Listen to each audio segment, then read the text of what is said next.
Okay. All right. Well, are you ready? All Yep. right, let's go silent.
Hello, everyone, and welcome back to the conflicted and morally complex comic vault. It's me, Captain Logan, and joining me tonight is Austin, the Day Ghost. And usually I do a superhero rewind unscripted on a Monday night. We're shifting that show just this week to tomorrow because DJ and I are going to be doing a video about our favorite superhero cartoon and animated themes, which I'm really excited about. We're going to do a top 10 list of those. So I didn't want to do two rewinds in a row, and I needed the weekend for other stuff. So instead, we're going to review another recent comic series. This is from Black Label. It's a prestige format 3-issue series from 2021, and it's Batman the Imposter. We picked this one because I put my feelers out and asked folks what they wanted us to see for more recent things, because we've been getting a lot more requests to do stuff that I've missed over the last few years when I haven't been reading current. And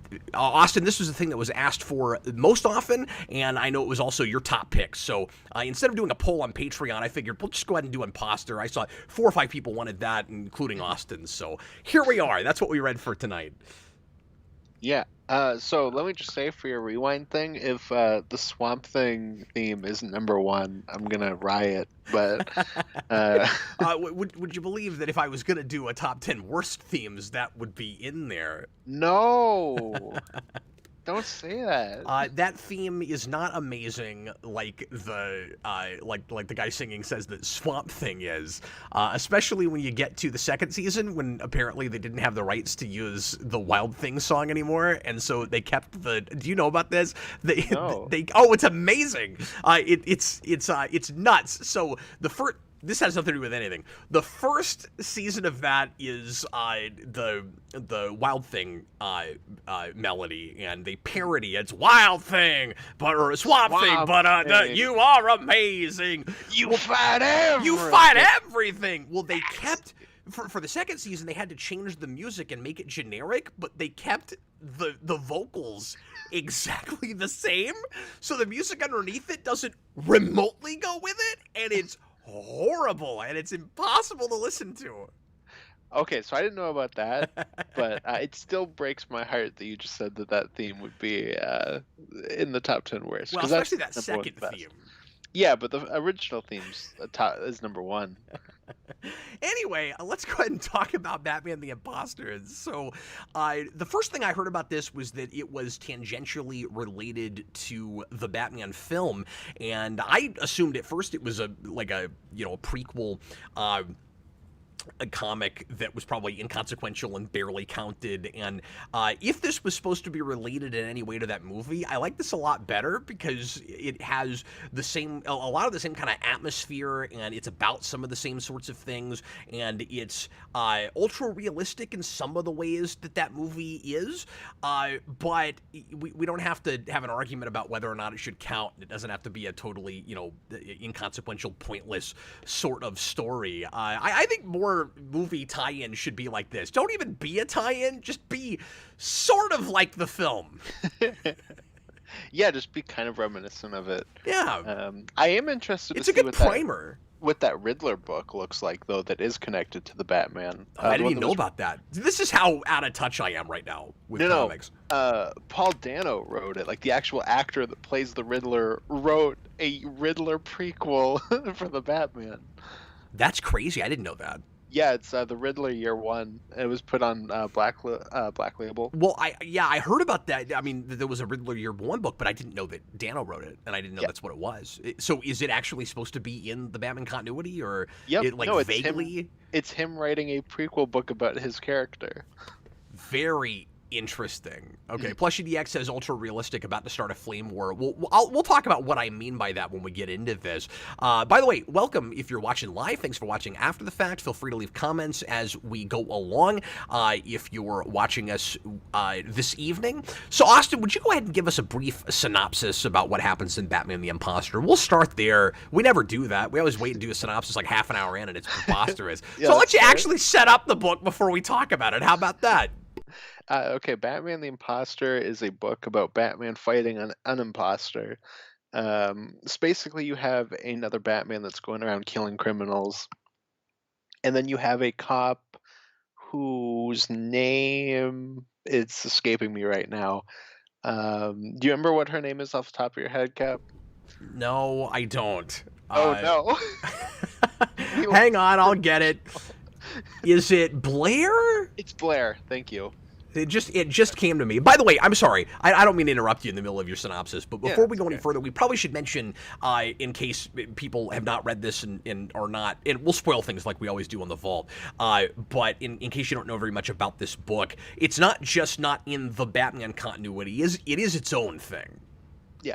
Entirely. Yeah, exactly. So this is essentially an Elseworlds without calling it that, and it just being, we've been dealing a lot with Black Label or here and there lately, and the thing I have to keep reminding people about Black Label is that a lot of it is its own continuities, but some of them are kind of related to regular DC continuity, or like the ends of stories that are in their own universe but are built on a thing that happened in DC proper, like Three Jokers, like Batman Catwoman, and so Black Label is not all one continuity, it's a lot of different ones, and they're kind of like dark, bleak, but not always bleak. This one is, but they're all kind of dark Elseworld stories. Yeah, it's almost like a new Vertigo line. I think it's just like the new DC R-rated thing. Except that it's, I think, always using characters that you're already familiar with, always like main DC characters. And I guess that Rorschach book is also in Black Label, is it not? Yeah. Well, and they've retroactively made other books Black Label. Like, I think Watchmen now is Black Label. Yeah. And a couple of weird I can't remember what, but weren't you and I complaining just recently about a couple things that they decided to put under that label in reprinting that didn't make any sense to go there? There's a ton of stuff. Like, you get like Kingdom Come, Dark Knight Returns, New Frontiers, Black Label. Yeah, I don't like that. I mean, New Frontier gets dark, don't get me wrong, but it's not Black Label dark. Yeah. But I guess that's just the new catch-all for this is for adults. And the nice thing about Black Label, or at least with this, is that people are able to swear and you don't have to use the the symbols that we both hate. Although I feel like I've read a Black Label thing that did that somewhere, and I was like, why? It's Black Label, but maybe not. I forget. But this just has F-bombs, and it's fine. Yeah, no, you can have F-bombs, but not Batman's penis. That's the rule. Unless you don't sometimes, because I guess there's that one book that you found. I thought there was one. I can't remember what, but yeah, there's actually like really tiny fine print at the end of every Black Label book that says no full frontal Bruce Wayne nudity anymore. But We're sorry. but it's fine. Little sad Sorry, we allowed emoji. that first time, and congratulations to collectors that have that and hung on to it. But I wonder what that's worth now. I've got one. Oh, just wait until Gunn says that's the basis for their Batman movie, and then it'll shoot even higher. That fine print is not in Black Label books. I made that up. Anyway, I'm sorry. I'm totally not going to interrupt you now as you tell us what this book is about. No, it's okay. So you have Blair, who's a detective who's investigating Batman. She's one of the detectives on the Batman task force that's trying to take him out. I should also mention this is 3 years into Batman's career, and it's a very different status quo. Like, there's not a ton of villains or anything. Batman has no confidants except for Leslie Tompkins, who is like his therapist in it, where at the beginning of the book he ends up at her door bleeding to death, and she helps him. And she does a bit of both. She's his therapist and also patches him up like Yeah, traditional exactly. Leslie Tompkins. Yeah, no, exactly. No, she's his night nurse and therapist, and and yeah, so she makes a deal with him where he has to be there every morning, or else she'll call the cops on him. Now that she knows that Bruce Wayne's Batman, so he has to keep coming to her. So that's like another thing. And just like traditional Leslie Tompkins, she also has known him since since his parents died. Yeah, well, yeah, and she's like his mother figure, just like that. And yeah, so Batman has to try to figure out who the imposter is that's killing people and with his name. And you get like a bit of a detective thing there. I think that part is. I'm not gonna say sloppy, but I think it's a little underdeveloped, a little underwhelming. I thought. Yeah, I don't know that it's underdeveloped. I thought the whole thing tracked and made sense, and I think uh, he does a good job of giving us a Batman that is good at detective work and and not too good at it. There's no I'm Batman problem with this book at Yeah. all. No, which is what I like. That's kind of the point of some of these like modern, more realistic Batman stories is let's get as far away from that as possible. Sometimes to a fault, maybe a little bit, but Well, it's interesting, right? Because you get stuff like this, and then you have stuff like the main DC book, which is just I'm Batman, I can do anything, and you get like Zdarsky Batman falling to Earth from orbit just in his bat suit, and he can do that because he's Batman. yeah, And the stark contrast. That's why I really appreciate that DC is doing so many of these singular, one-off, and kind of new continuities. This is a thing I think is very worthwhile to make sequels to, and I wish we'd get more stuff in this continuity because it kind of feels like it's screaming for it at the end. It's interesting, right? Because it feels like it's a sequel to stuff we haven't read before. It's got a real good sense of its continuity that didn't exist before this. Like we're talking about all kinds of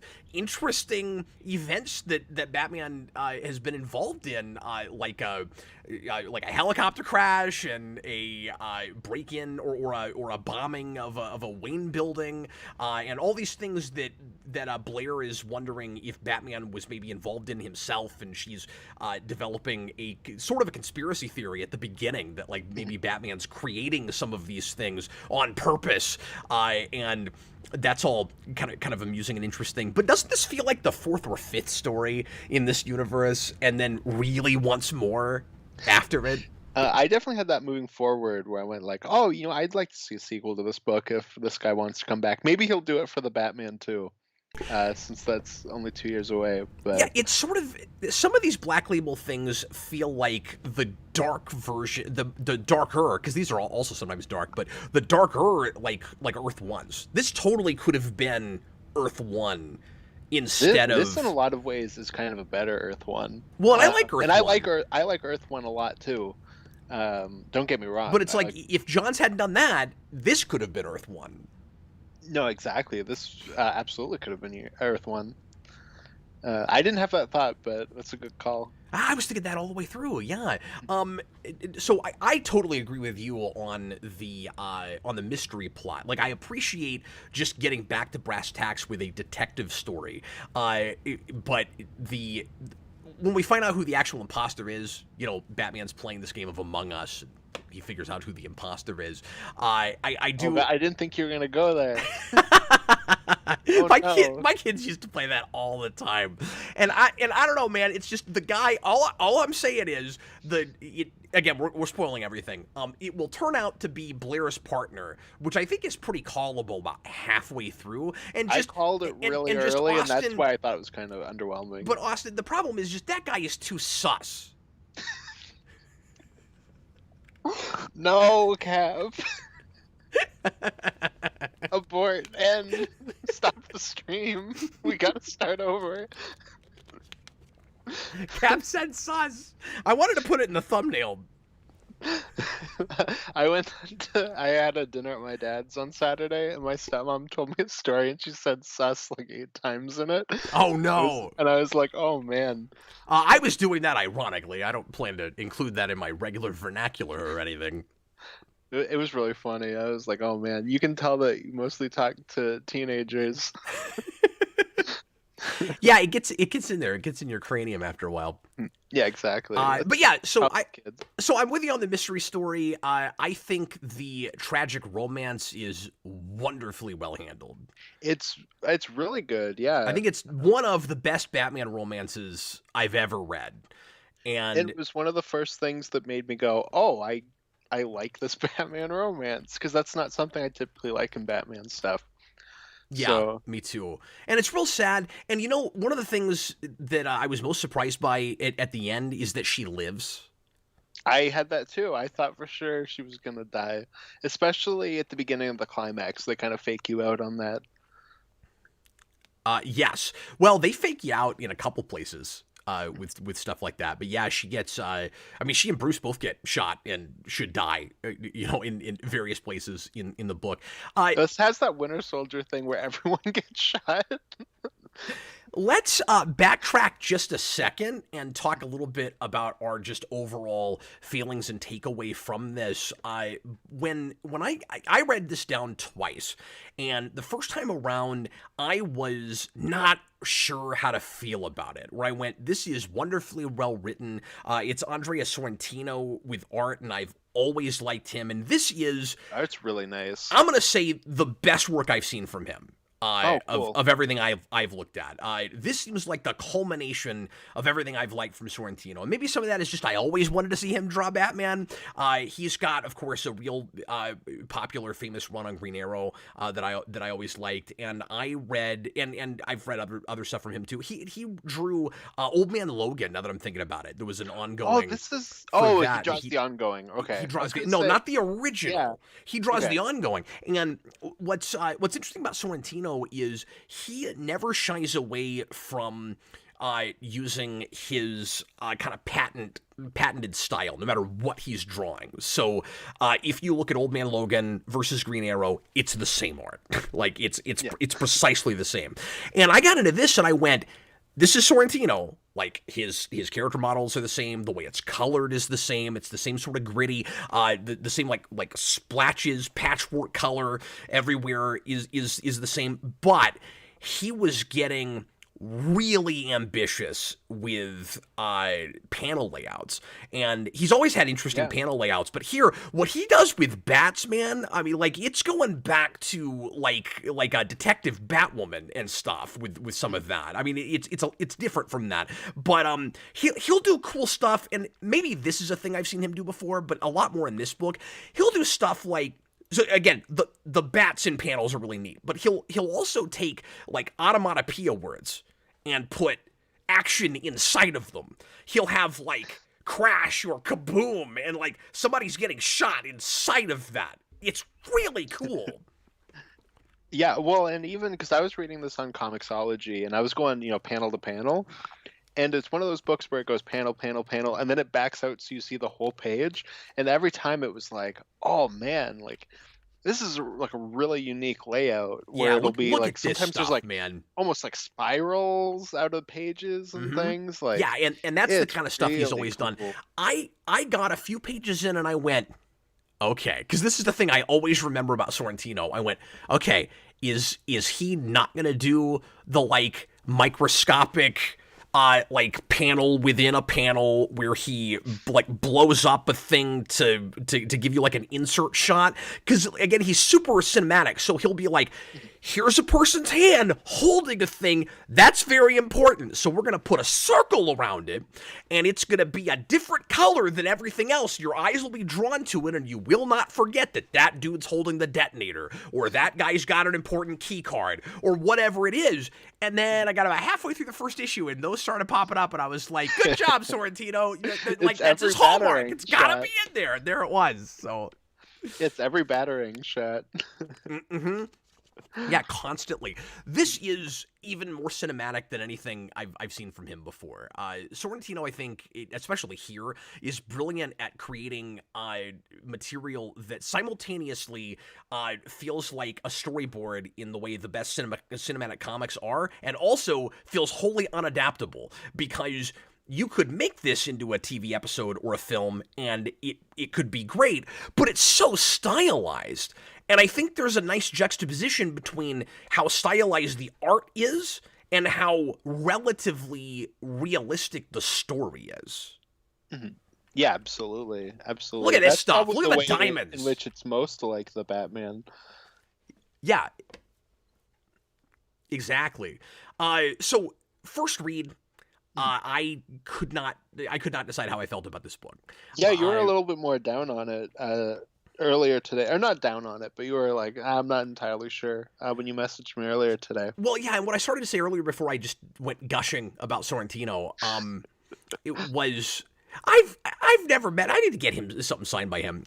But Hmm.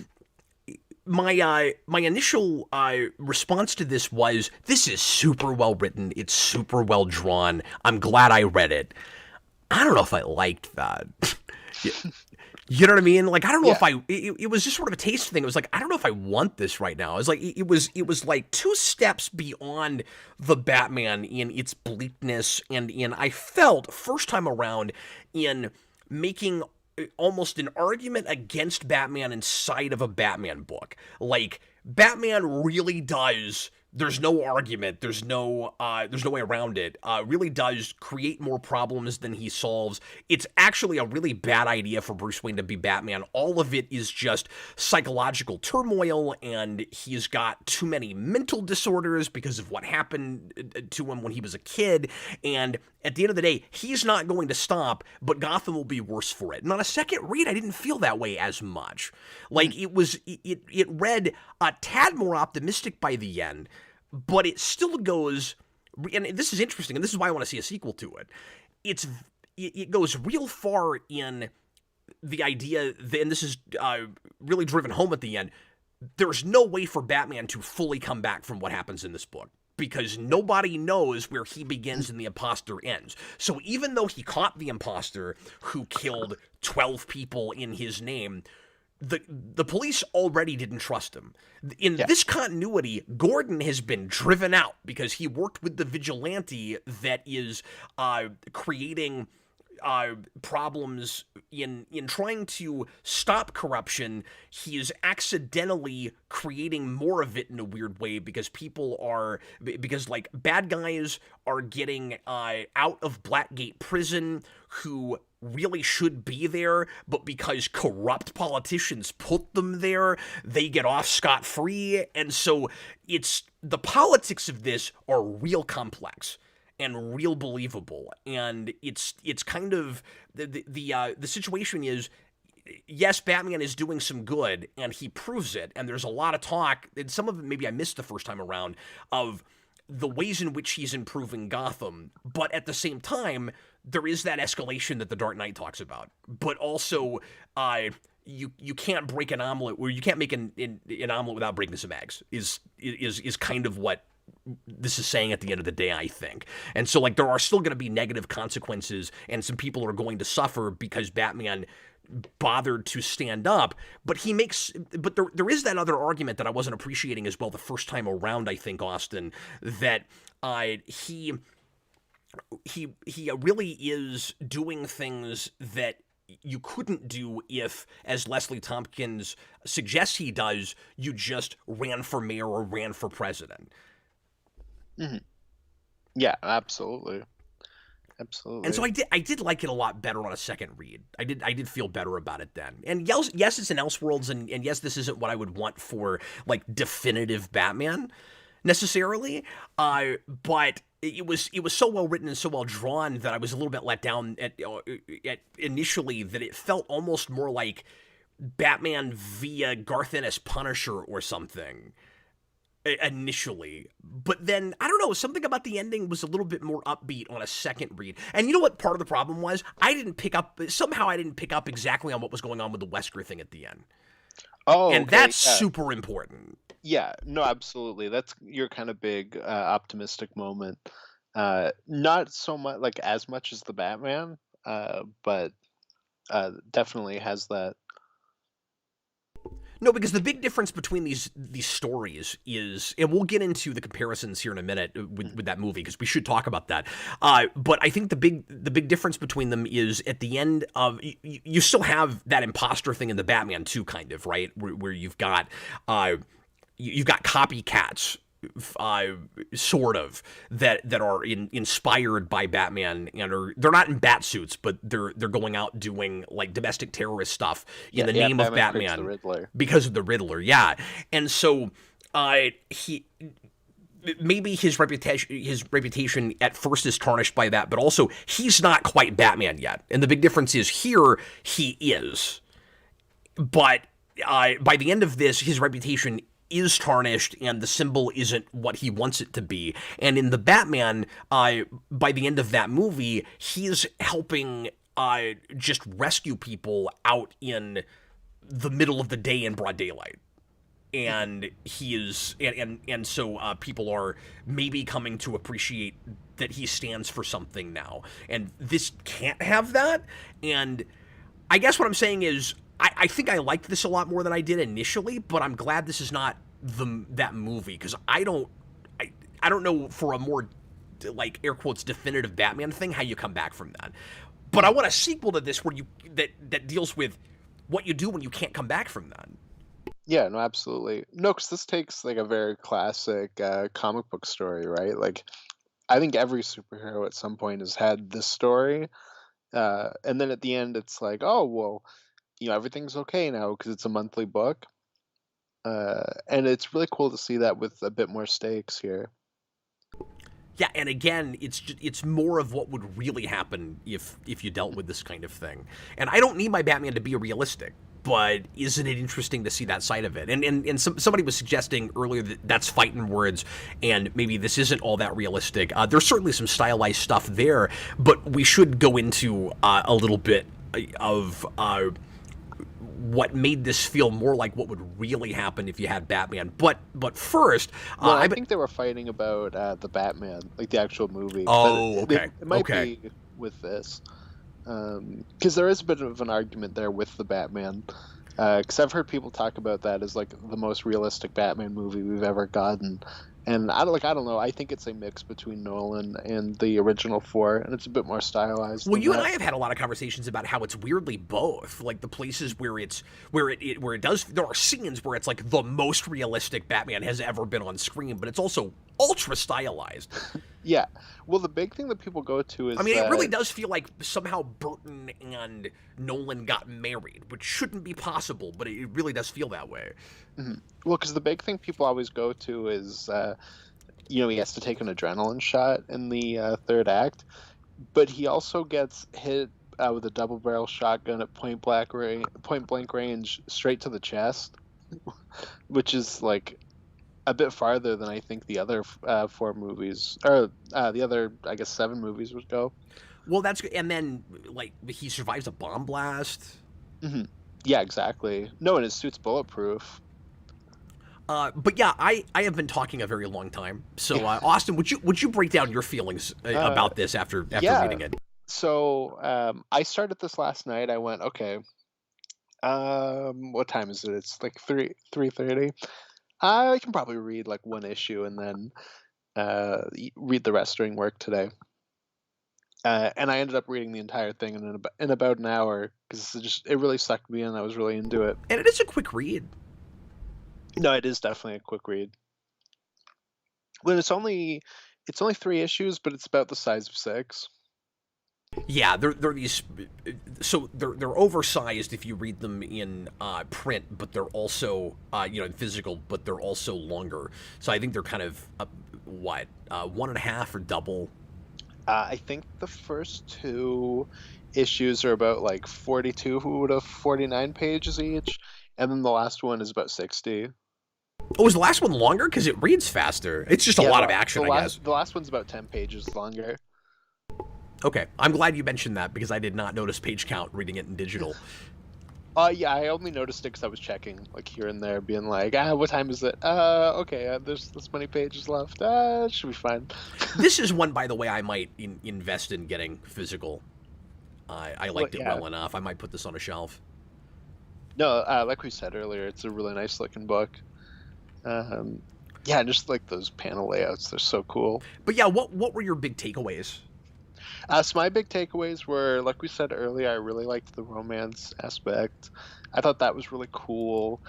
As a different take on Batman, because it's obviously not what I want for like the main universe. I thought the ways in which it was a more realistic Batman was really cool.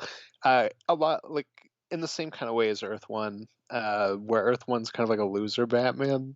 Well, this is the more realistic take, but he's not a loser. And I thought that was really cool, especially just the different explanations they have for things and like how he's able to do stuff.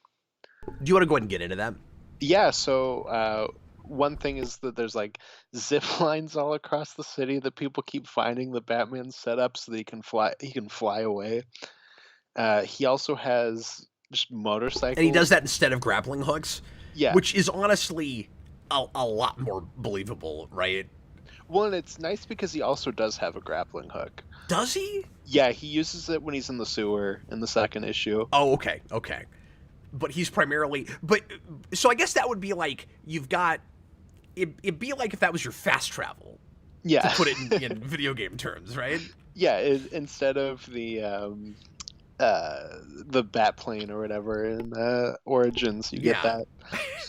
You've got zip lines all over the city. And this is a thing we do in Batman quite a bit to some degree, where I've never seen exactly this. That was real creative. Zip lines all over the city. Obviously, you'd have to worry about it like this happens with Wesker, who's... So in this we have the ventriloquist, but his father is like the wealthiest man in Gotham. He's like the Lex Luthor of Gotham. He's like the Falcone. Oh yeah, I guess Lex Luthor's a little bit more like Lex Luthor, I guess, because is he, because all we're told is he does bad things to his son, and I assume that there's like corruption and stuff, but I don't know if he's involved in drugs or I think the implication is that he definitely is. Okay. He's also put in the same kind of category as like Black Mask and Penguin. Well, that's true, because we keep getting pages with the three of them lined up as we're investigating people that might be creating the imposter. And of course, as soon as you see those, you go, okay, these are red herrings. It's not going to be any of them, which is why the cop partner becomes very, very plausible, and he's the imposter. Mm-hmm. No, exactly. But what I was going to say is, we find out that guy has been having his men like cut zip lines when he finds them, and I would think that would be a thing you'd have to be worried about if you're Batman, because those you can't hide like he does the motorcycles, and apparently he doesn't hide them all that well because they find 20 of them. Yeah, well, he just keeps getting more. And one thing I really like with the motorcycle thing is that he doesn't drive on the road, he drives in the sewers, which... He does drive in the road sometimes. No, but it's like to get off into the sewer. Well, is that what it is? Like because there's that scene where she sees him just driving on the street, like next to her cop car. Mm-hmm. Yeah, it depends. Like, obviously, he's got to drive on the road sometimes, but like... that's how he kind of gets farther and out to different places is that he uses tunnels and the sewers. See, yeah, I got that. I just couldn't tell if he was actually driving his motorcycle in the tunnels because we Yeah, do no, I see think him. Is that's that the the idea? implication. Okay. Yeah, which I thought was really cool because the thing I've always thought was silly about the Batmobile is that, yeah, but you still have traffic. Like, you can Yeah. get stuck in that. And obviously, you don't care because it's like a comic booky thing, but for this kind of a take, it's interesting to, find a more realistic way of getting around that. Yeah, and importantly, it's not better because it's saying what would it really be like in the real world, and No, it is real noirish and stylized itself just in, like I said, what it looks like. So that juxtaposition is nice, but I don't know. I liked the idea of Batman. This is the thing I was more won over on a second read. Also with like realistic, believable stuff. I like the idea of Batman having a confidant that simultaneously is saying, "I don't condone what you're doing. This seems unsustainable. This seems like a bad idea. I'm going to do everything I can to help you not do what you're doing, but to like." Fix your mental issues, and the idea that like maybe realistically nobody would be able to stand living with Bruce Wayne forever like Alfred does. Is a thing that I was appreciating more on a second read, because I was put off initially by Alfred is thrown under the bus, and when Bruce is a teenager, actually like at 11, he leaves. yeah, Like when he's a kid. he sends him off because like he's breaking dishes, freaking out and stuff, and so he's got so much rage. Like he'd be getting a Red Lantern ring. If we thought those existed in this world. And so Alfred's like, he puts his hands up in the air, and he's all British and posh and like, I'm not gonna be a butler here anymore. I can't do this anymore. And he leaves. And just before that, he sends Bruce off to military school, which is an interesting take, because it being military school, it suggests that he might be getting some of his Batman skills even before he goes around the world. Do you have that thought? Yeah, like that's where it kind of starts, and then he disappears at some point when he's in military school, they say. Yeah, and he So, leaves yeah. in this version only for 6 years instead of 10. And I wonder if part of that is he already got some of his training. Yeah, that could be. That's interesting. Yeah, it's cool in that this is Oh, and Gotham traditional. Film Studios is coming soon. Did you see that? Yes, I did. That kept popping up. That'll be in the sequel. Oh, do you think the sequel? You think the villain of the sequel will be Film Freak? Well, it should be what I really want to see in the Batman movie, which is a movie about like the gritty side of Hollywood and Gotham, with Clayface, and you can have Oh Julie yeah, Madison as the love interest. that's a good I'm gonna say idea. do that. I don't know if I need a love interest every time. I think for a No, but she's an actress in that, so I think oh okay. that would be the place to do that. That's a good point. Sorry, momentarily I thought we were talking about this, but we're talking about the Batman. Oh well, If we and she's did, not in that movie, but I mean like traditionally she's an actress. yes. No, I'm with you now. Sorry. If we did, where my brain went was, well, we got a love interest here. We don't need one every time. Oh, you're talking about the Batman franchise. Yeah, I'm talking about Sorry. for the Batman. Anyway, But I'm saying like do something like that in the sequel with Gotham Film Studios. I really, if we ever did a sequel to this, and I don't know if you'll ever see that, but Yeah, who if knows? if Especially because that, he's doing the Batman too. yeah, and they might be concerned that it'll be confusing to people if they keep making these. But I'd like to see this love interest come back and see if there's any possible chance that they could rekindle things. Like, would you break down for a second just what happens with their relationship? So she is the female version of John Blake. She is Bruce Wayne's backstory, and it's through that they're able to connect. And But what I so much better. Like way better. so She's a sorry. character. What Blair is she's the answer, and there's a few of these here where it's kind of like take a standard criticism about Batman in a more comic booky thing and deal with it in something more grounded, right? So she is the answer to why doesn't Bruce Wayne just become a cop?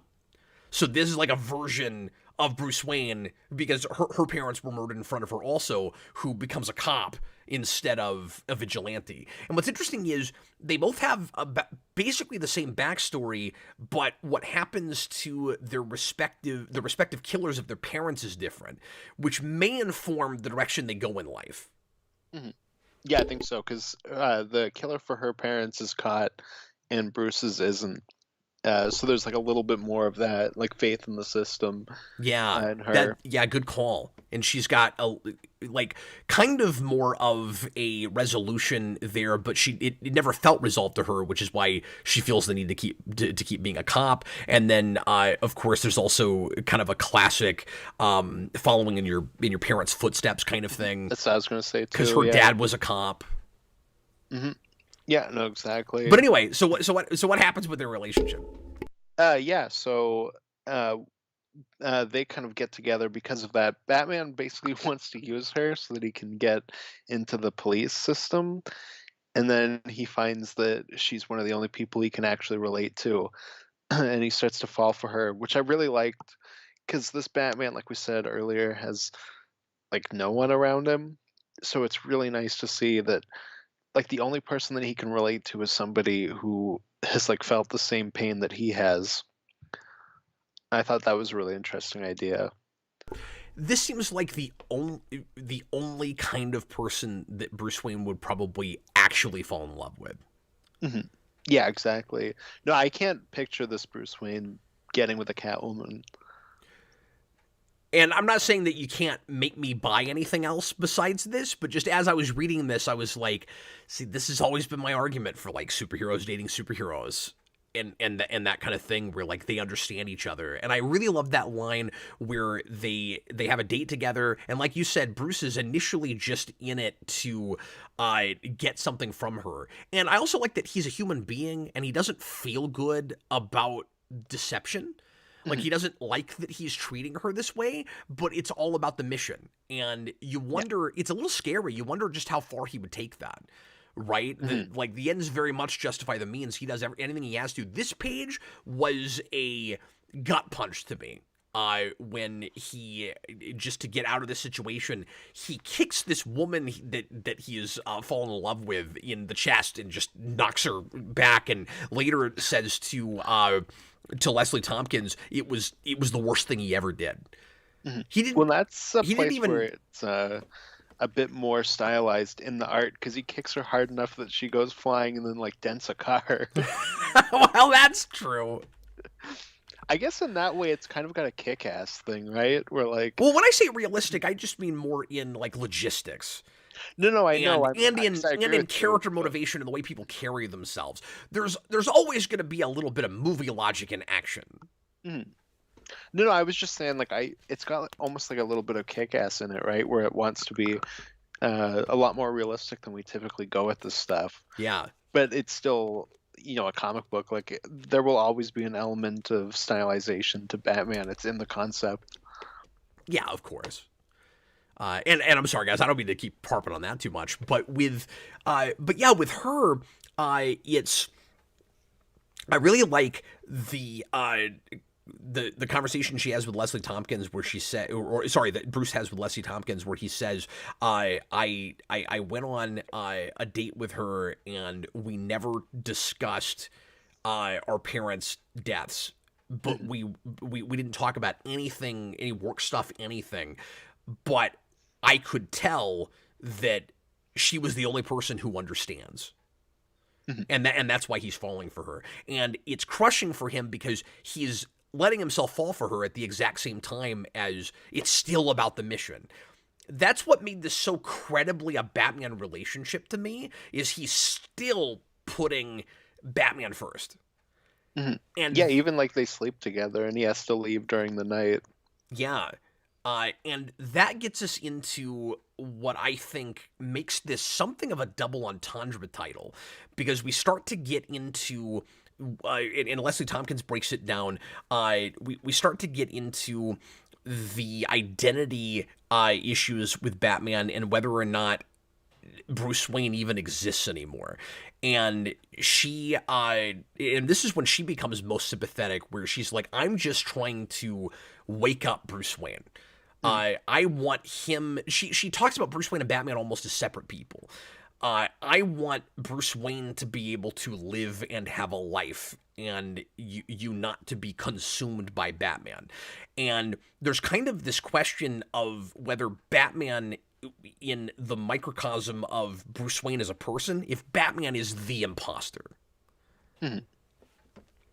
Yeah, absolutely. Well, and then you get the I was gonna say near the end, but it's not near the end. It's, I think, the end of the second issue, where Blair catches Batman and he takes his mask off and he talks about how Bruce Wayne died, like when Yeah. his parents died, And then and in the third issue, he starts rethinking that a little bit. Mhm. Yeah, exactly. And that's, again, where some of that optimism ultimately does come in. That, like, once he allows himself it's weird, right, where, like, he doesn't have to learn to the difference between vengeance and justice here like he does in the Batman, but he does have to learn uh to be a feeling person again to some degree, and Mm. make it more about individuals than just the grander issues in trying to save Gotham. Yeah. And we get that encapsulated by his sending Wesker to Tompkins for help at the end. I mean the ventriloquist, which is a really surprising turn. He, like, maybe he'll never become a villain. You know, like he's got the multiple personality thing with a puppet that I guess is Scarface. That is kind of just his conscience in this. Yeah. Yeah, and it's Batman acting before he becomes a villain, and not just punching him. Real quick, because we're here, I just have Yeah. to say that these 2 pages are my favorite in the entire series. I Oh, the three long panels, well, what? or I guess they're not long panels, but you know what I mean, because there's like panels in between. Yeah, no. It's 2, right? It's one on top of the other, and it's Bruce and Blair as 2 sides of a coin.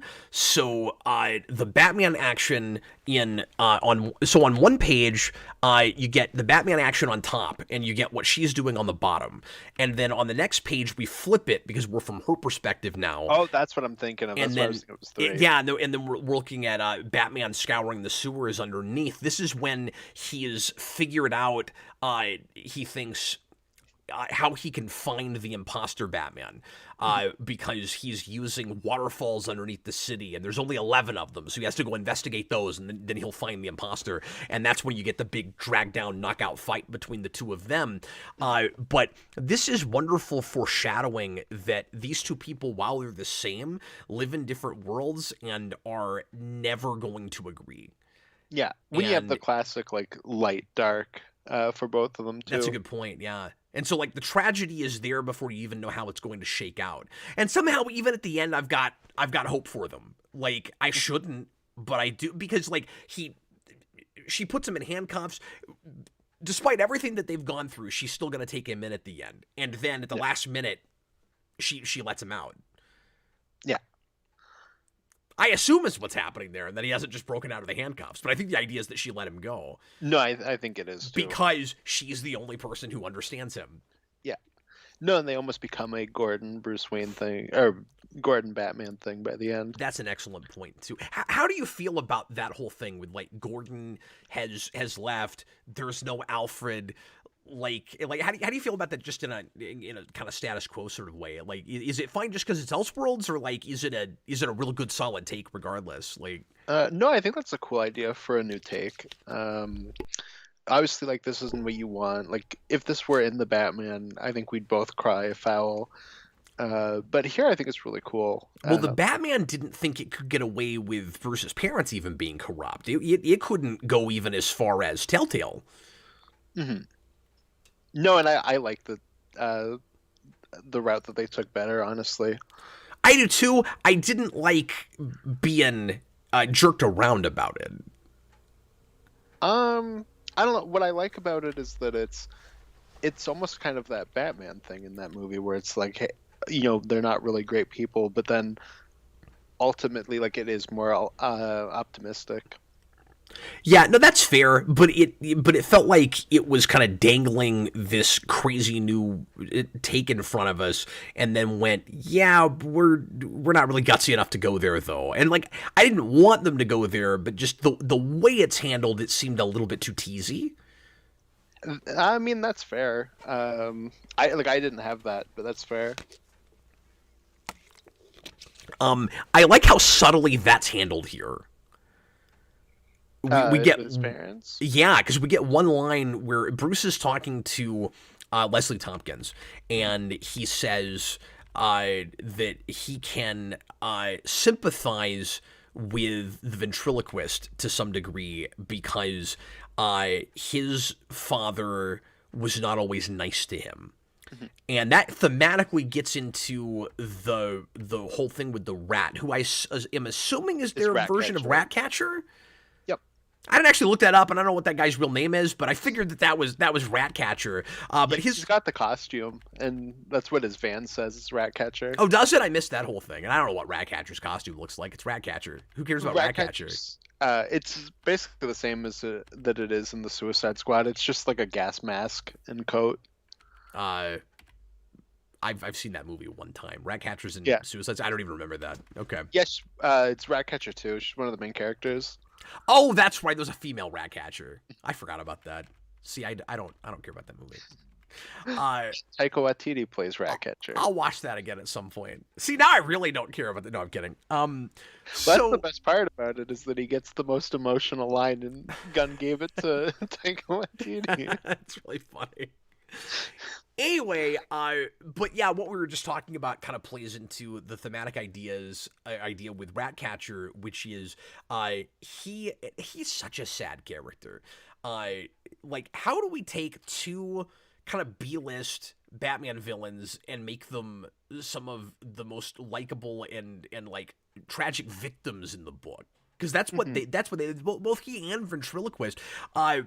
They're just guys that are kind of thrown away like trash that nobody cares about, that are doing their best, but kind of like Batman. Maybe there's supposed to be a parallel to young Bruce Wayne here with them, right?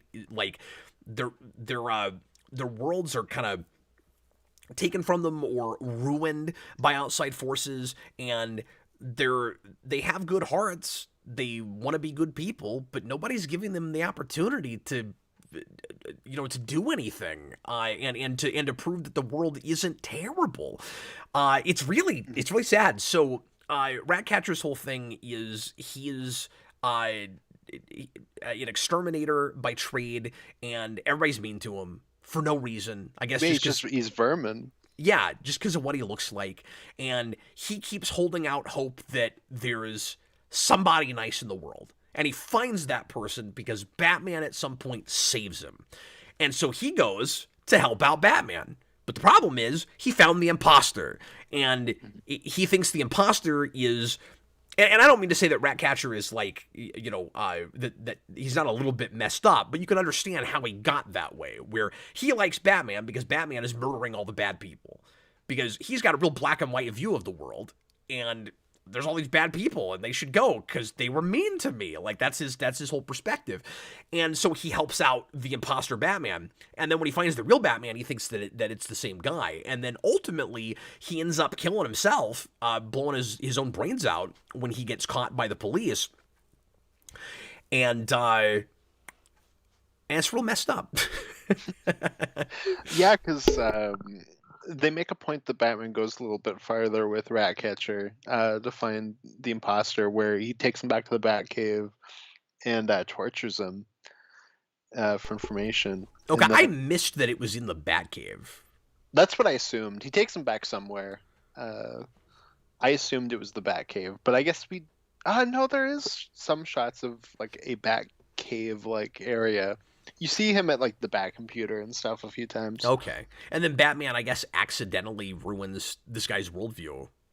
Yeah, because he's like, oh, the only person that was ever nice to me was Batman. And he just took me to his house and tortured me. Good job, Batman. Yeah. No, everything with Ratcatcher was really sad. Like you said, uh, that kind of, I don't know if you had this because this is kind of a random thought, but it kind of reminded me of what's Craven's Last Hunt in that way, where it's just the one of the main villains we decided to use was Ratcatcher, like in the same way that uses Vermin. Where like it's just like a real weird pick, but they do a really good job with him. Yeah, it just makes a lot of sense for the story we're telling. Absolutely. Where like the Well, it part. parallels with that kind of rat thing. Yeah, because that's what I was gonna say is which the Batman also has, where the part that he is. Don't you know the difference between L and law? Where he is the part that he plays in the story, in the plot of this, is a reflection of his villain motif, where he's supposed to be a rat, and of course he actually isn't really that, but that's what he's perceived as, because just look at him. Is kind of the idea. And what I was getting at earlier is that you've got the parallel between him and Wesker and even Bruce Wayne as a kid, where these are people that have been kind of victimized by adults, and it's traumatized them and given them, mental disorders. And it in a, again, I keep saying the word realistic, but in kind of a more grounded way than we've done it before, maybe, or at least very often. We're asking that question of not just does Batman cause more problems that he solves, but is he as messed up in the head as his villains? And he has similar background, not just in having a tragedy in his parents being killed in front of him, but in abuse. Mm-hmm. Absolutely. And we don't know how far Thomas Wayne went. Yeah, they don't go into it a ton, but there's something there. But his only caretaker after that disposed of him. Mm-hmm. No, this is very JMD Mateus, because everyone's got mean parents. Yeah, exactly. He probably really liked this. Yeah, exactly. Yeah, he should write the animated movie since he wrote Killing Joke. Or no, he wrote one of those movies. He can write the animated movies for this. I feel like if it weren't for the big differences in status quo, obviously Gordon has left. He's been run out of town. There's even a line about how, like, we're not gonna put a light in the effing sky from the current police chief or police captain. That's very the Batman with the happy effing Halloween, pal, or whatever he says. But I feel like if it weren't for that and Alfred, this would fit actually pretty well in line with that continuity, and I would not mind their and partly, again, that's because of the flavor of it, but like this Batman felt a lot like Pattinson's. Yeah, when I listened to the soundtrack in while reading it, and I had that voice in my head for the character, so I didn't realize initially that this writer touched up that script.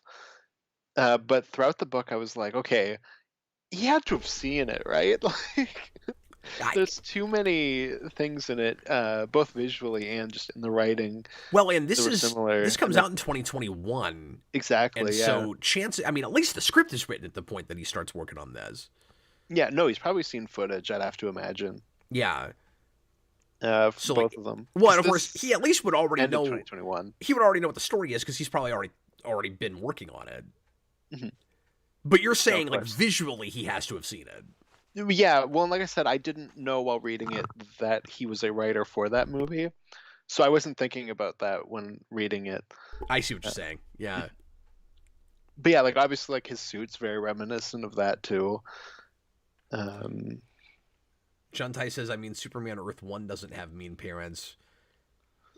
I'm not sure what that has to do with what we're talking about, because he was talking about DeMatteis, not JMS. Oh, he's probably thinking JMS, yeah. Yeah. No, different JM. If that's why you're mentioning that. But I gotta say, I would have no problem with their adapting this version of Leslie Tompkins right off the page, because I think that would fit super well with what they're doing. And yeah, the idea of Pattinson's Batman having a therapist is a great idea. Mhm. I think, because I would think he would need a little bit of guidance after his huge epiphany at the end of the Batman, and Alfred might not be quite enough to give it to him. Yeah, yeah, absolutely. Oh, that was another visual thing is that when he first, I'm trying to remember if it's their first therapy session or when she first like finds him. But he takes off his mask and he's got the eyeliner around his eyes. Yeah, yeah, just like Pattinson's. Yeah. Philip Kelton wants to know if the backgrounds are drawn or just photos with Photoshop filters. It's possible that he's painting over real photography. I don't actually know the answer to that. Yeah, I'm not sure. I don't know enough about art. I've never had that thought. Mhm. But yeah, it is possible. Yeah, I'm looking at the city skylines and stuff, and I see what you're saying with that. Yeah. That probably is real photography. There's a Black Spider reference. He exists in this world. There's a Zaz reference. There is a Zaz reference. That felt very the Batman too. That kind of felt like the way they talk about stuff like Maroni and whatnot, where there's like history to that world. Yeah. Yeah, that was the thing I liked a lot. And like I said, the whole it turns out to be wrong, of course, but the idea that a cop like Blair would come up with like a sprawling conspiracy theory with all this collateral damage that's happened with Batman, and like maybe it's a long con and he's doing it on purpose and all of that. Like that's real thoughtful. I can see how you'd get there. Yeah, absolutely, absolutely. No, some of that, like the detective stuff where they're figuring things out, I think is really fun. Earlier when I said that I thought it was kind of underwhelming, it was more so just like Just the answer to who the imposter is. the answer for who it is. Yeah, because I called it almost instantly, and then there's nothing that kind of sways it in any way or maybe like throws you off. It's just kind of like, oh, okay, well, this is the only character it can possibly be. Well, and the writing is super tight. So by the time we get to that, it's been real well set up, like the motive for whoever that's going to be, which is part of why it's so callable, because it just almost has to be a cop. Exactly. Yeah. No, and their motivation's good. At the end when he's fighting Batman and he freaks out because Batman. I think it's he and Gordon take down several judges for being Yes. corrupt, and then a bunch of the criminals that they'd put away get let loose. So that cop is mad because he's like, "Hey, we were putting all these criminals away, and And some of them actually deserved it, and now Yeah, they're back exactly. out on the street. now they're back on the streets because you want to play dress up. Like, that's not fair." Well, and interestingly, am I remembering this right? I think Harvey Dent is also implicated. Yes, there's In doing there's a that. line somewhere about Harvey Dent. Yeah. So he's involved with Gordon and possibly Batman. Yes, there's like a little bit of I can't tell if he knew a Batman. long Halloween thing there, I guess. A with Long that Halloween and trio. Dark Knight. Yeah, Yeah. where there's a line about how he, and I can't remember if it's Blair who has it. Somebody has a sarcastic line where it's like, yeah, Harvey Dent had this crusade against the corruption in Gotham, and like, what could possibly go wrong? Like, that was a little misguided. That he went after Yeah. that as hard as he did, which once again is in the plus column for the way Batman is handling fighting crime on the streets as opposed to just politically. Because the problem with that is you have to do it within the system, and if the system itself is messed up, then Yeah, then you have to fix the spots that are broken. yeah. That's why Harvey Dent should be in the Batman too, because now we have more of that political corruption stuff. Sorry, I'm going to scroll backwards for a second because there's a panel I want to find that I think is subtle. Maybe you didn't find it subtle. I didn't notice it on the first read. I think it's really important for Batman's characterization in this. And I don't know where it is right away. I'm trying to find. Okay, we're at the beginning of the book, so let me scroll back forward for a second. Do you remember what scene it's in? Yeah, but I want to find it before I talk about it. Here it is. Okay, so I found it. Okay, so do you know what I'm going to say? Panel. Sorry. What's that? No, go ahead. I was just going to ask, do you know what panel I'm talking about?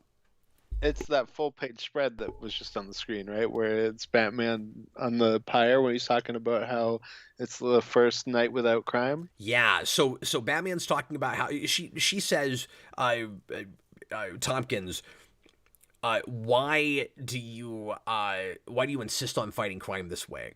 And he says, because it's working, because I'm making a difference. And that also echoes the Batman real hard. The very beginning of that movie, I'm slowly making a difference.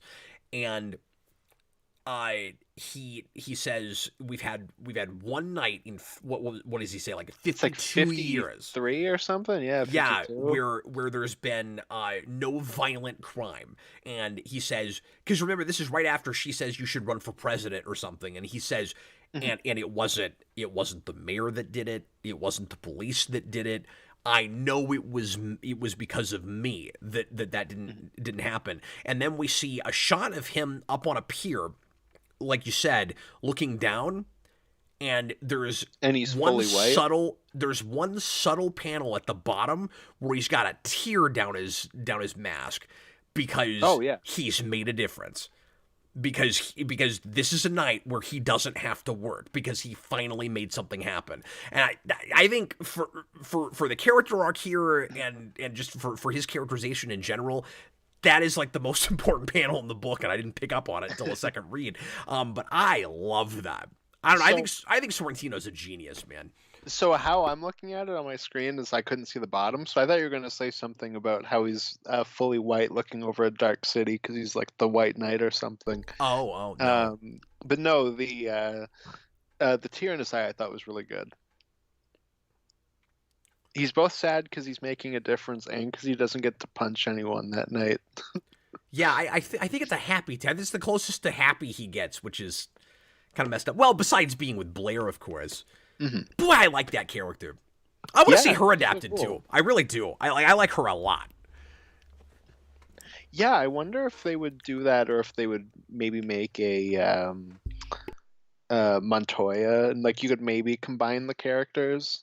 Oh, EMC says he's not making a difference in the Batman. I thought there was. I guess that's what it was at the beginning. The line at the beginning is he says, "Sometimes I feel like I'm not making a difference." That's what it is. That's what it is. Okay, so it's like the opposite, but this is like 3 years in, and that was only a couple of years in. So, but he does talk about how criminals are scared of the darkness because of him. So it is a bit there. Yeah, he's not making enough of a difference yet. But... yeah.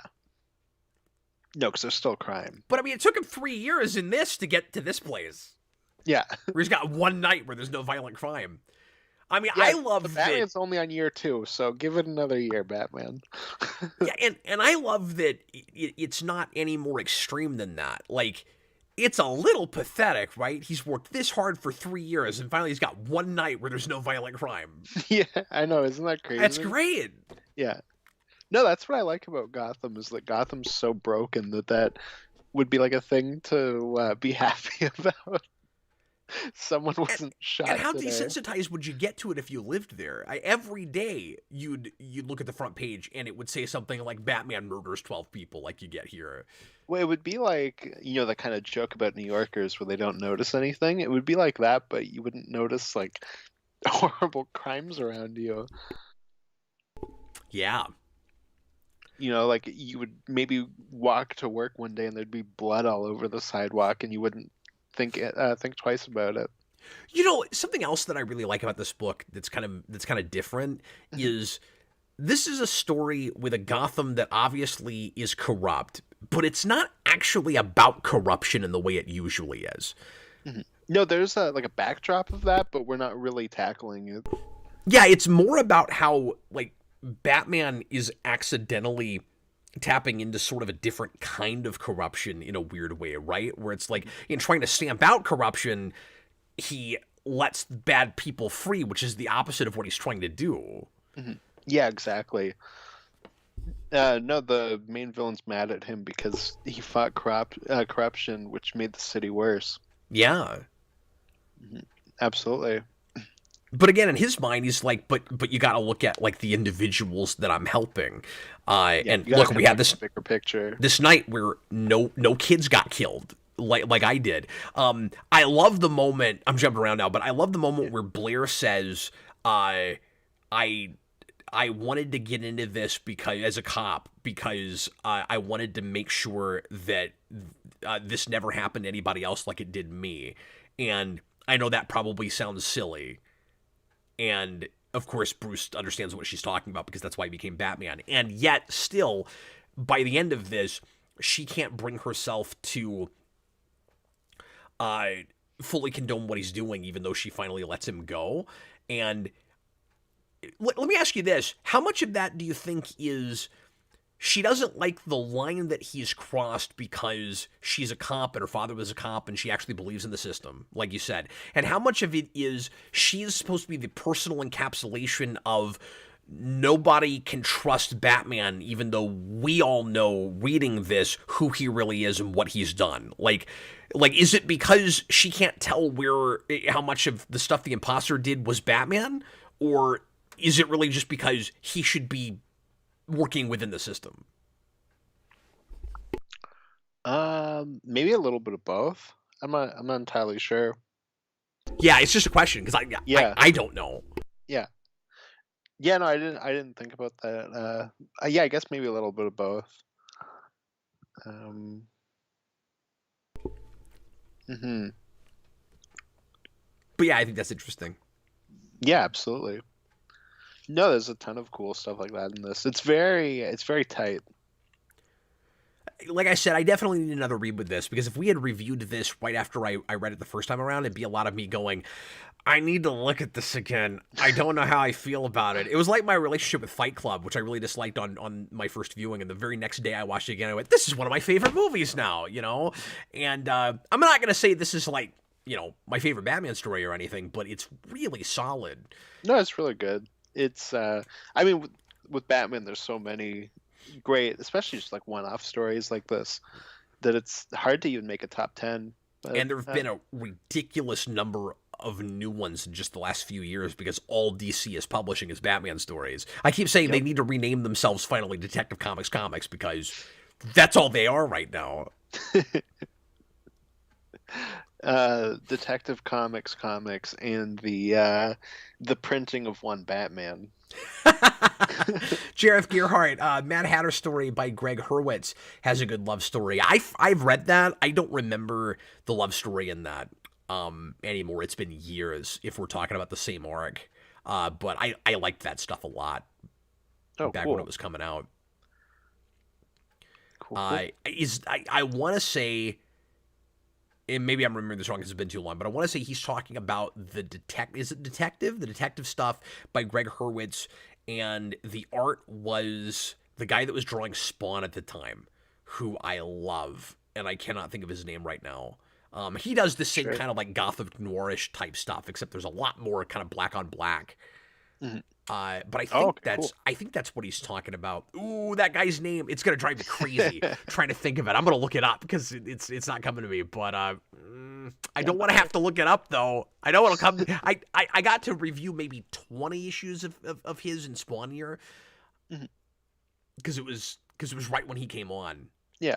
What is it with Spawn writers coming on to do Batman? Well, no. That wasn't a Spawn writer. Greg Hurwitz. Oh, sorry, not writer. Spawn, but it was I meant artist. It is on the tip of my tongue, and it's driving me crazy.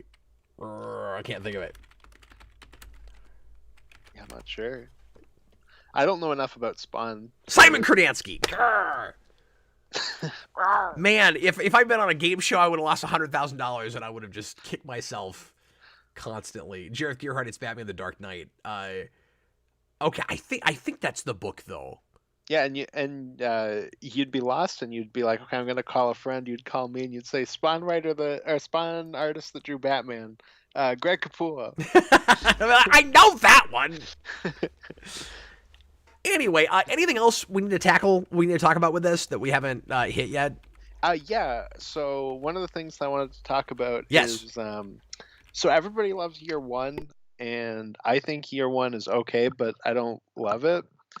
But my favorite issue in Year One has always been the issue where Batman's stuck in the building where the cops are coming for him. And this book is like that issue, the book. A lot of the stuff with him on the run from the cops is really fun, and they really get all the mileage out of that. Uh, and I thought that was all really cool. Yeah, somebody right before we started recording or started broadcasting said this book is fine, but it's kind of just a lot of Mask of the Phantasm again, and Well, that's just year one. that's partly because Mask of the Phantasm is year one. Yeah, Yeah, I appreciate that it's another love story that's way different from that. And with a love yeah, interest that's roped this time into the police side instead of the mob side. yeah, and even the like on the run stuff from the Why have we cops is never also had Batman frustrating date a cop before? Why do we never do that? because he's not going to date Gordon. Well, I know, but No, you can have. I'm just saying you can introduce a female cop. It's a good idea, is all yeah, I'm saying. Montoya, yeah. Well, No, she's good gay idea. now, but I'm just saying you can She wasn't back introduce. then. Yeah, okay, but I'm just saying you can introduce it like they did here, and just put a cop on the force that makes sense to date Batman. Hmm. He can just date Harvey Bullock. That'll be in the Batman too. It'll be Harley Bullock. Oh no, I want it to be full Harvey Bullock, and then his pickup line is "Shiny shoes, mother of God," Shiny shoes. and then Batman looks like Robert Pattinson's like, "What did you say?" That'd be a twist. Nobody would see that coming. No, they'd be like, "This is real weird." That'll be the quote on the box. This is real weird. I don't know about it, says the Hollywood Reporter. But no, you're right. I love year one, and this is obviously going to a lot of that stuff again. Is that issue where he makes all the bats fly to him? Yep. I thought Yeah, that's so. how that issue ends. Well, that's the other thing is that the thing that I never liked about year one growing up is that it's a Gordon story, while this is a Batman story. Not that I'm saying that like I don't like that about it now, but like But just as a kid, you're like, "Where's Batman? Why do I have to read about the cop the whole time?" yeah, exactly. But I do appreciate it that it's kind of that. Not that it's exactly that material, but it's got some of it, and it's a very Batman focused book. I did not look close enough at this page before, Austin, Yeah. but this really visualizes that idea I was talking about, that the imposter is a double entendre title. In giving Batman kind of a man-bat face on one side. Yeah, and there's another spot where it's like a full bat and it's got the bat symbol on it. And that one's really cool too. I'm telling you, if you've only taken a look at this book one time, give it another once-over, because I think this qualifies for one of those stories that requires a second read. I'm partly saying that because it's dense, and there's some ideas that went over my head first time around, and also because there's so much going on in the artwork that you just are not going to notice on a first read. Mhm. No, what you're saying is that it's dense, it's highly regarded, and it's the goddamn Batman. That's a thing I could have said. Yeah, yes, absolutely. You like the way I censored that line? I did. I like the way you didn't censor that line at all. No, but I censored that middle part with highly regarded. Oh. All you gotta do is take one letter out. Now it's regarded. Anyway, what else have we not talked about with this? I don't know. I feel like we've tackled a lot of it. This cover's really great. That's super the Batman too. That Yep. was I want to say like the first poster that they put out. Well, it was obviously full red, but I don't know. I've never really thought of red as being a Batman color, but Ever since the Batman. we've done a really good job of showing like yeah, they fit together really well. Well, you know why, right? It's rage. Oh, of And- course. And this cover, again, it gives you the two sides of Batman. It's all about that duality, but it's real subtle about it. Maybe not so subtle in the art, but it's also easy to just not think about it because it looks like stylistic choices and nothing else. And Sorrentino is doing a lot of symbolism just with color choices and with Although, yeah. if you're just picking this book up, you think this is a Two-Face story, right? Yeah. Looking at that cover.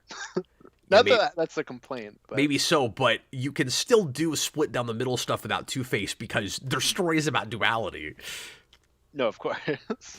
No, I'm just thinking like there's probably somebody who's bought that cover going, "Oh, Two-Face." I I love that I guy. showed this to you, Austin. I recently bought because I collect Batman pops, and I recently found one Oh yeah. that is Batman on one side. It's split down the middle, and it's Batman on one side, and it's Hush on the other. And I was like, that's weird. Like Batman isn't Hush. I guess Hush pretended to be Bruce Wayne. Is that why we're doing that? Like, are they Yeah. gonna do a whole line of these where we have a bunch of villains that are Batman on one side and the villain on the other? And then I'm like, but there was already a line several years ago that's a Batman dressed up as his villains. There's like the Poison Ivy, but it's Batman's like a green suit, but it's Batman. And I'm like, That's do we have to dumb. do both of these? There's a Riddler that's like that. Do we have to do both of those? Now they're split down the middle villains that are Batman on the other side, and then I'm the chump that keeps buying them. So Is there a Prince one? no, I want that so bad. That's what Sarah said when I showed it to her. Yeah. My wife was like, okay, so that's exactly what she said. Immediately, she went, when are we getting the Prince pop? And I went, now I want that so bad. Why did you have to say that? Do you know how badly I've wanted to do that for Halloween? For years, I've wanted to make that costume. Well, now this Halloween you're doing Batman and Hush, so No, I'm not. But no, I really want to do that where it's the music video from '89 where it's Prince on it's Batman on one side and Joker on the other, or they're like kind of flipped yeah. in different places. But yeah. Anyway, Yeah, it's super cool. We have to do the Batman for Batmarch. We got to finally do it. the commentary. Yeah. God, I'm gonna have to watch that movie again. Oh, you say it like it's a complaint. No, I say it like it's 3 hours, and I don't know how I'm going to work it in. I That just is mean true. I need time to watch it again ahead of time to prepare for that because I don't know that movie well enough to do a commentary on it right now. We don't have to do it for March. I'm just saying after reading this, I'm like, we got to finally do that. No, I'll definitely And consider trying to work it in, Austin. I know you've been wanting to do that forever. We've had it on the and list for months, so yeah. and we should probably read that Riddler Year One book at some point. See if that's any good. Yeah, I'm interested in That'd that be too. interesting. I've been enjoying finally tackling some of this newer stuff, and like I really like that Supergirl book, and this I very much warmed up to. Yeah, this seems to be where DC is more than like the main line stuff, right? No, this is their strength, and I said forever this is what they should be doing. And when I saw that laundry list that somebody posted when I asked for stuff we should be looking at, and they just posted like here's the good one-offs from DC and Black Label, and they had like 15 books. I was like, Yeah, a how lot much them of this sounded stuff are really they cool. doing? Holy crap! There's so much of it. Yeah, no, absolutely. A lot of them are Batman books because it's DC right now, but Luckily, I happen to be a giant Batman fan, so that's okay with me. But it is kind of unfortunate for big DC fans that like other stuff that no, it is cool that they are they're putting all branching their out. eggs in the character basket. Like there was a Suicide Squad book on that list. There was a few Superman ones. So there's at least some stuff. AMC says, I think of red as a good Batman color. It's heavily associated with both Beyond and Beware the Batman. Yeah, Batman Beyond is the big place that we've got like iconic red with Batman, and the only reason I ever really associate red with Batman.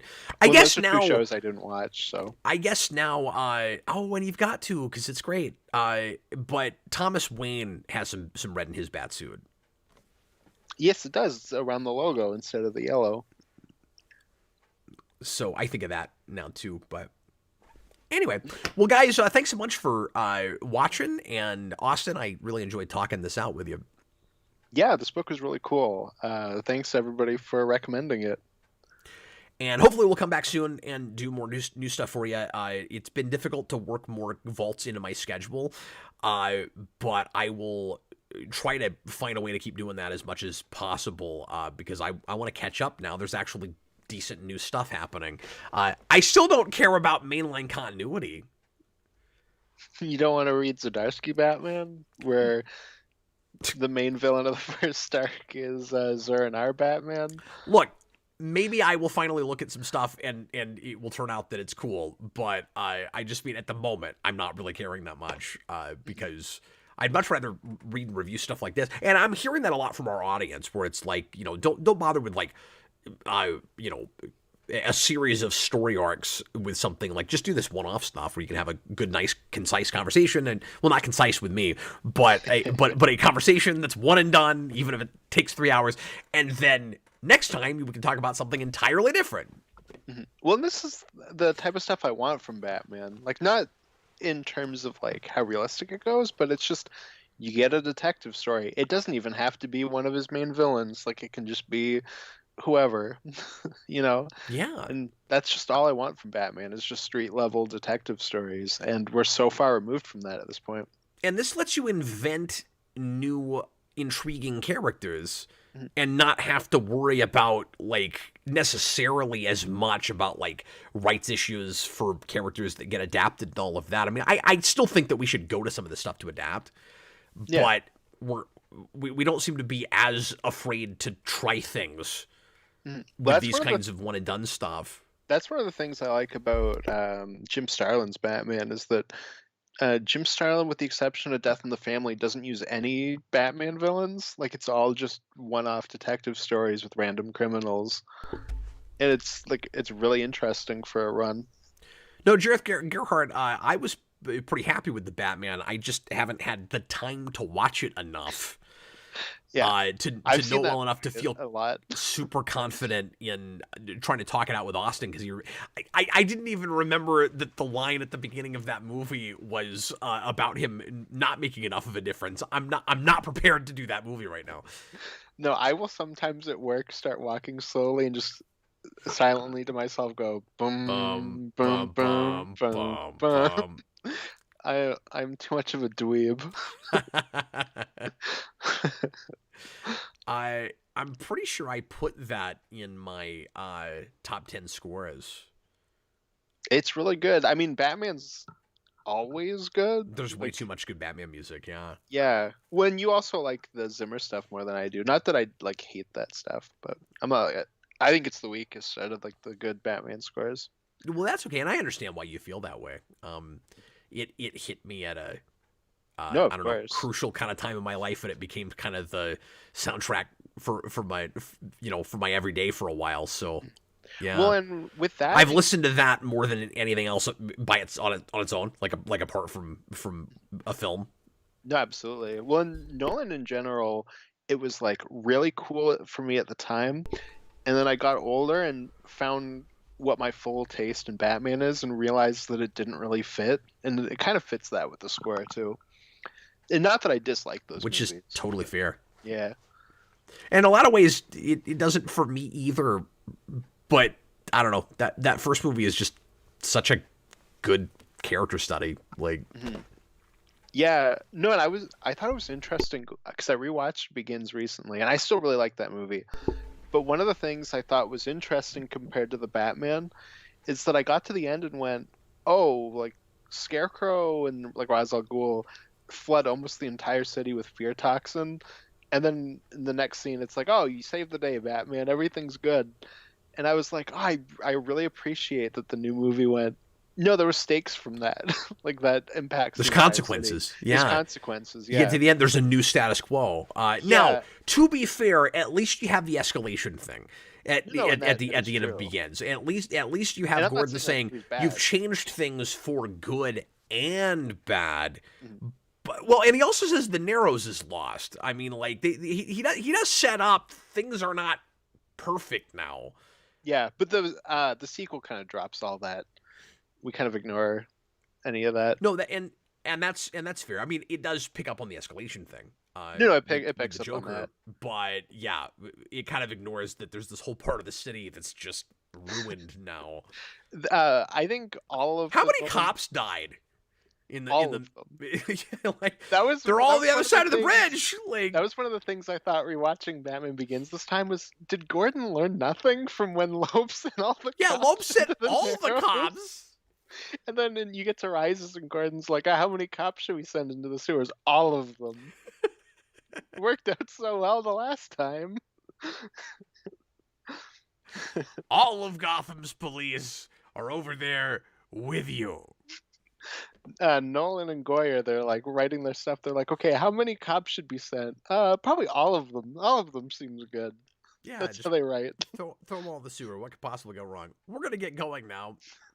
Yep. But thanks a lot for watching and listening, guys, and we'll see you again soon. Tomorrow night, 7 o'clock. So usually Rewind is at 10. We're going to do it at the time that we usually do the Captain Logan show, and we're doing it in place of the Captain Logan show. It's going to be me and DJ breaking down our top 10 superhero cartoon and animated series themes. So pop in for that if you're so inclined, and we'll see you again real soon. I was Captain Logan, and this was Austin.